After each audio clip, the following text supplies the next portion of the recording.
नहीं सेठ जी, ऐसा मत कीजिए। यह जमीन मेरे पूर्वजों की निशानी है। रामू की आवाज कांप रही थी। गांव के चौपाल पर कई लोग खड़े थे। सामने गांव का सबसे धनी जमींदार देवराज अपने हाथ में एक कागज लिए खड़ा था। रामू, मैं झूठ नहीं बोलता। यह तेरे ही अंगूठे का निशान है। तूने मुझसे कर्ज लिया था। मैंने कर्ज लिया था सेठ जी, लेकिन इतना नहीं कि पूरी जमीन चली जाए। जो लिखा है वही सच माना जाएगा। रामू को समझ नहीं आ रहा था कि आखिर उसके साधारण कर्ज का हिसाब इतनी बड़ी रकम में कैसे बदल गया। कुछ ही दिनों में उसकी जमीन उससे छीन ली गई। रामू के पास अब न खेत बचा, न कमाई का सहारा। वह मजदूरी करने लगा, लेकिन जिस आदमी ने सारी जिंदगी अपनी जमीन पर खेती की हो, उसके लिए अपनी ही जमीन पर दूसरे का मालिकाना देखना आसान नहीं होता। धीरे धीरे रामू टूटने लगा और एक दिन वह दुनिया छोड़कर चला गया। समय बीतता गया, साल गुजरते गए। देवराज अब पहले से भी अधिक धनी हो चुका था। उसकी उम्र बढ़ रही थी, साथ ही उसकी बेईमानी भी। एक दिन गांव में एक नया मुंशी आया। उसका नाम था मोहन। मोहन ने सीधे देवराज के यहाँ काम मांग लिया। तुम क्या काम जानते हो? थोड़ा बहुत हिसाब किताब जानता हूँ सेठ जी। अच्छा, तो यह हिसाब देखो। देवराज ने उसे एक पुराना बही खाता पकड़ा दिया। मोहन ने कुछ देर देखा, फिर बोला, सेठ जी, यहाँ दो जगह गलती है। गलती? जी। मोहन ने गलती बताई। देवराज ने दोबारा हिसाब लगाया और वह हैरान रह गया। गलती सचमुच थी। यहाँ तो सच में दो जगह गड़बड़ है। ठीक है, तुम आज से ही काम शुरू कर सकते हो। उस दिन से मोहन ने काम शुरू कर दिया।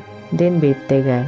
धीरे धीरे देवराज का विश्वास बढ़ता गया। अब वह बड़े बड़े हिसाब भी मोहन को सौंपने लगा। गांव वाले कहते, सेठ जी का पूरा कारोबार अब उस नए मुंशी के भरोसे चलता है। और यह बात गलत भी नहीं थी। मोहन सच में एक बहुत मेहनती और ईमानदार मुंशी था। देवराज को तो यह भी लगने लगा कि उसके जीवन का सबसे बड़ा सौभाग्य मोहन जैसा आदमी मिलना था। अब वह पहले की तरह हर दस्तावेज नहीं पढ़ता था। कई बार तो बस मोहन की बात सुनकर ही अपना निशान लगा देता। उसे विश्वास था कि मोहन कभी उसका बुरा नहीं कर सकता। समय बीतता गया। एक दिन मोहन कुछ दस्तावेज लेकर देवराज के पास पहुंचा। सेठ जी, पश्चिम वाले खेतों की सीमा को लेकर पड़ोसी गांव के जमींदार ने आपत्ति की है। फिर? कुछ कागज तैयार करने होंगे ताकि आगे कोई विवाद न हो। अच्छा, ठीक है, कर लो जो करना है। देवराज ने बिना पढ़े दस्तावेजों पर अपना निशान कर दिया। कुछ दिन बाद फिर कुछ कागज आए, फिर कुछ महीने बाद कुछ और। हर बार कोई न कोई कारण होता। देवराज कभी विस्तार से नहीं पूछता। उसे लगता था कि मोहन सब संभाल लेगा। और सच कहे तो इतने वर्षों में मोहन ने उसे कभी निराश भी नहीं किया था। फिर एक सुबह देवराज हमेशा की तरह अपने आंगन में बैठा था। तभी गांव का एक आदमी घबराया हुआ उसके पास आया। सेठ जी, बड़ी समस्या हो गई है। क्या हुआ? गोदाम और खेत पर दूसरे लोगों ने कब्जा कर लिया है। किसकी हिम्मत हुई? वे कह रहे हैं कि गोदाम और खेत अब उनका है। वह तुरंत वहां पहुंचा। कुछ लोग खेत पर काम कर रहे थे। देवराज गरज उठा, यह मेरी जमीन है। एक आदमी आगे आया। उसने कुछ दस्तावेज दिखाए। कागजों के अनुसार जमीन गांव के कुछ गरीब, असहाय और जरूरतमंदों के नाम हो चुकी थी। पहले उसे लगा कोई गलती है। फिर उसने बाकी संपत्ति के कागज देखे और हर दस्तावेज उसे एक ही बात बता रहा था। उसकी जमीन, उसके गोदाम, उसके बाग, उसकी अधिकांश संपत्ति सब उसके हाथों से निकल चुकी थी। उसकी समझ में नहीं आ रहा था कि यह सब हुआ कैसे। उसे सिर्फ एक आदमी याद आया, मोहन। वह मोहन के पास पहुंचा। यह सब क्या है? क्या हुआ सेठ जी? मेरी संपत्ति, मेरे खेत, मेरे गोदाम। उनके कागज तो सही हैं, लेकिन ऐसा कैसे हो सकता है? जैसे कभी रामू की जमीन चली गई थी। देवराज अचानक चुप हो गया। कुछ क्षण तक दोनों एक दूसरे को देखते रहे। तब भी कागज सही थे, आज भी कागज सही है। तब भी एक आदमी रोया था, आज भी एक आदमी रो रहा है।